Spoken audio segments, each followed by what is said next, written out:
ও মুসলমান বাবা মারো, যার মা নাই বাবা নাই সে বুঝতে পারবেন যে বাবা মা কেমন একটা ডাক, কেমন মজার ডাক, কেমন মজার ডাক। বাসা নাই বাবা, বাবা মার ওয়াজ ভালো করে করতে পারি না, কারণ আমি গুনাহগার হবিবুর রহমান জিন্দেগির ভিতরে বাবা বহু কষ্ট করে আমি লেখাপড়া করেছি, বহুত একটা কষ্টের জিন্দেগি আমার গিয়েছেন।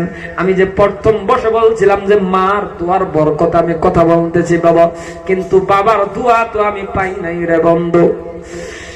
এ ভাইরা ভালো করে যুবক শুনে নাও, আমাকে আমার মা মাদ্রাসায় দিয়েছিল, আমি মাদ্রাসা পড়তে গিয়েছিলাম রে বন্ধু। ভালো একটা লেখাপড়া আলিম হতে পারলাম না, ভালো লেখাপড়া করতে পারি নাই, কারণ ভাই বোন কিছুই নাই আমার।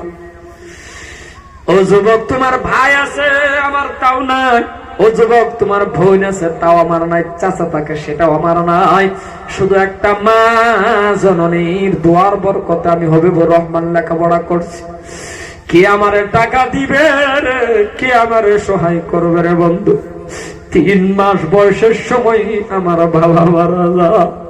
আজকের দিন পর্যন্ত দুনিয়ার কত মানুষে বাবা ডাকলাম, আপন বাবার মতন হয় না। মা আমাকে মাদ্রাসায় দিয়েছিল, মাদ্রাসা পড়তে গেলাম, মাদ্রাসা বন্ধ হয়ে গেছে। এখন আর জামানার মধ্যে যদি মাদ্রাসা বন্ধ হয়ে যায়, আপনারা বলেন 1 ঘন্টা লাগবে মাদ্রাসা খালি হয়ে যাবে, ঠিক কিনা বাবা? কিন্তু আমাকে মাদ্রাসায় দিল, মাদ্রাসা বন্ধ হয়ে গেল। মাদ্রাসার খুঁটির মধ্যে দরে দরে দরে দরে বাবা কত কান্না কাঁদছি, রাস্তার দিকে তাকায় রয়েছি, কেউ আমারে নিতে আসে না। কে আসবে বাবা? বাবা নাই। কে আসবে? ভাই নাই। কে আসবে? বোন নাই। কে আসবে? চাচা নাই। কিন্তু একজন মা আছে রে। 2টা দিন পরে আমার মা আসলো আমাকে নিতে।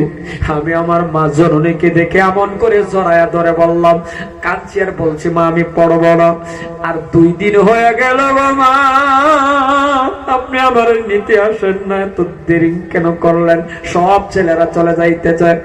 আমার মা আমারে জড়ায়া ধরে ধরে বলছে, বাবা হবিবুর রহমান গো, আমার হাতে 5টা টাকাও নাই, তোকে গাড়ি ভাড়া দেয়া দিতে। রাস্তা হেঁটে হেঁটে আমার মারছে, রাস্তার মধ্যে এক জায়গায় থাকিয়া বাবা আবার পরের দিন হাসছে, আমার নিতে আসছে।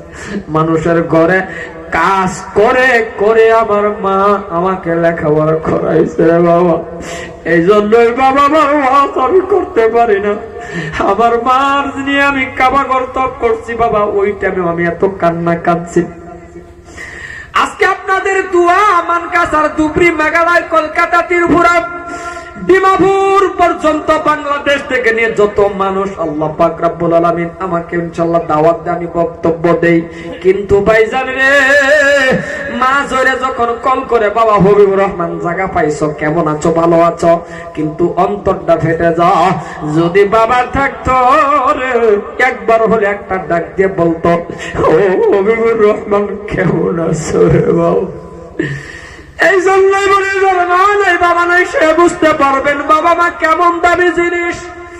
চাই আপনি হুজুর হন, মাস্টার হন, মুরব্বী হন, যত বড় মানুষটা হন না বাবা, যদি আপনার কাছ থেকে বাবা ডাক হারায় গেছে, মা ডাক হারায় গেছে, তাহলে আপনি চিরতরের জন্য এতিম হয়ে গেলেন, আর জীবনে বাবা মা ডাক দিতে পারবেন না।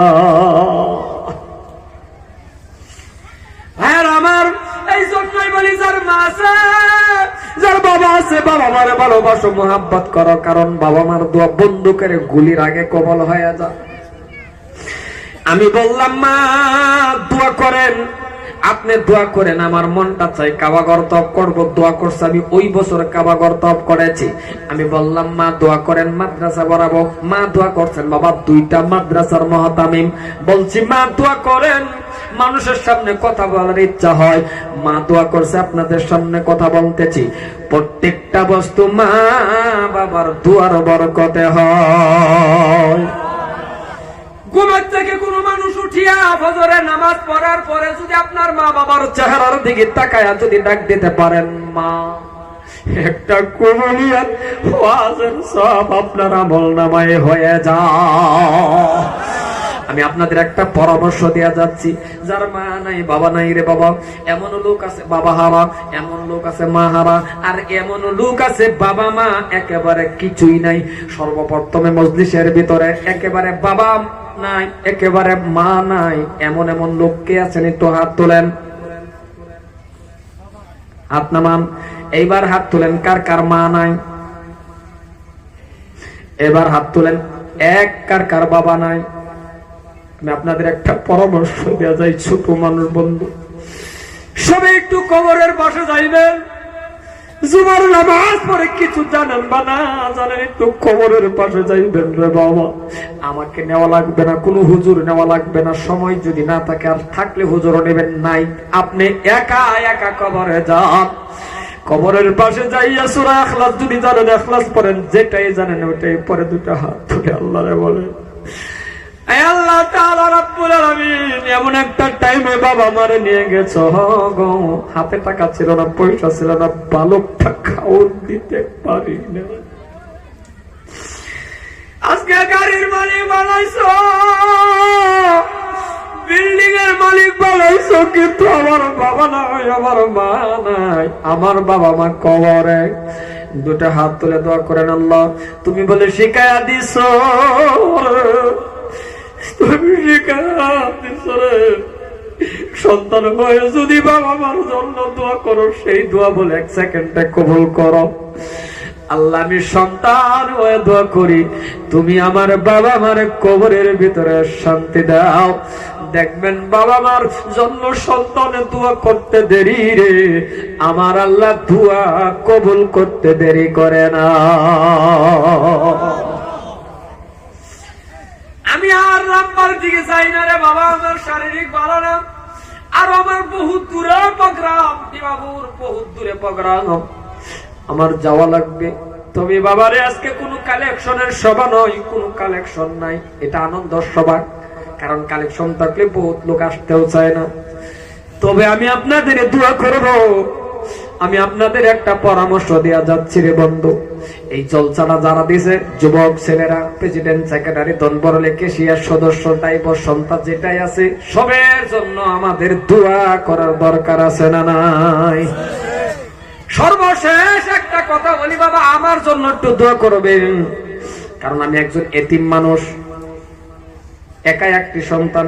এই যে বাইরে আসছি, আমার মা বাড়ি যাব, তোরই বাড়িতে না যাইব রে বাবা, আমার না দেখা পর্যন্ত মা বিছনায় পিঠ লাগায় না।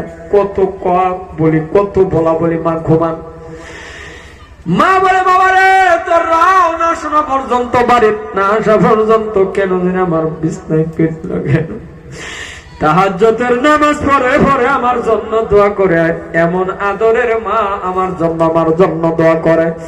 আমিও আপনাদের বলি রে, যদি আপনাদের মা বাবারে ভালোবাসবেন, মুহাব্বত করবেন, বাজারের থেকে আপেল আনছেন, ছোটবেলা যেমন আপনার মুখে তুলে দিছিল, ও কলিজার টুকরা যুবক, কপাল পরা যুবক, শোনো, স্ত্রীর ভরসায় সব বস্তু রাখিও না। স্ত্রীর ডাক দিয়া বলো আপেল কাটো, নেয়া দেও না, তুমি আপেলটারে 2টা টুকরা করো, তুমি তোমার বাবা মার পাশে বসো, তুমি আপেলের টুকরাটা মুখের মধ্যে উঠাইয়া দাও, আমার আল্লাহর আরশ খুশি হইয়া যাবে।